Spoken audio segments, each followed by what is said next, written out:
you are the main target of the U.S. sanctions. So what do you think the U.S. is trying to convey, and honestly, will it affect your life? Well, by now I think it is quite clear that all this is part of a ploy of the U.S. administration for their self-serving interest.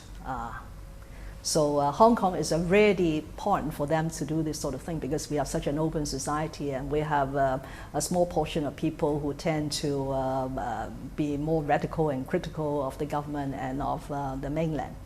So I think this should be condemned.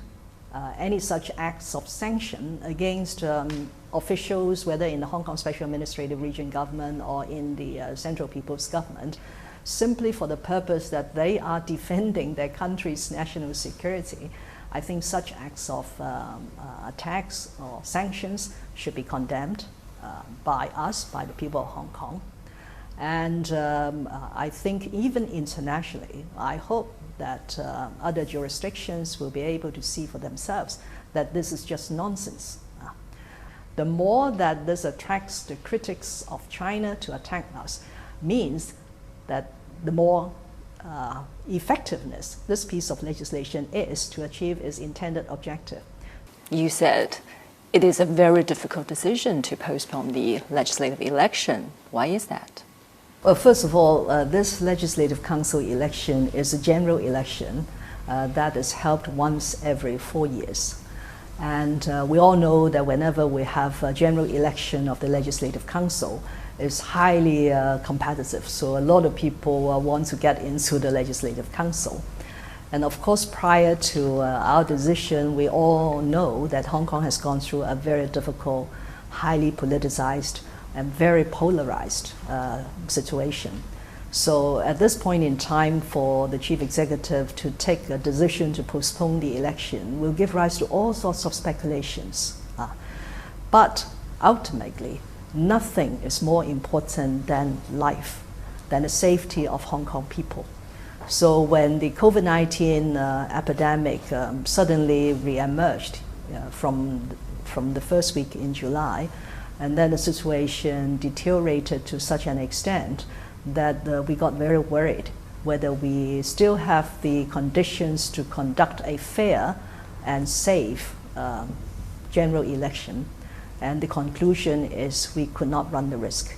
And talking about speculations you just said, specifically I heard they say that you're using COVID-19 as an excuse because some are afraid of losing in the upcoming legislative election. How do you respond? Well, before I made the decision, that is before the first week of July, Hong Kong has only 1,200 confirmed cases and less than 10 fatal cases. Now we have 4,500, and the number of deaths went up to 60-something.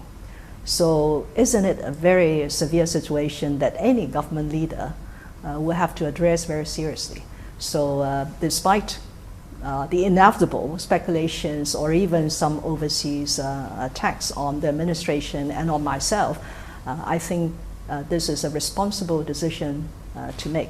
And in fact, if one moves away from this bias and prejudice and try to look at what the rest of the world is doing, according to some international think tanks, the number of countries and territories that have the scheduled election postponed is more than the number of countries that continue with their scheduled election.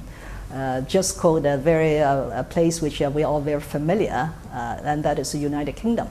As early as March, the United Kingdom has already decided to postpone all their local government elections as well as the London mayor and other mayor election by 1 year to May next year.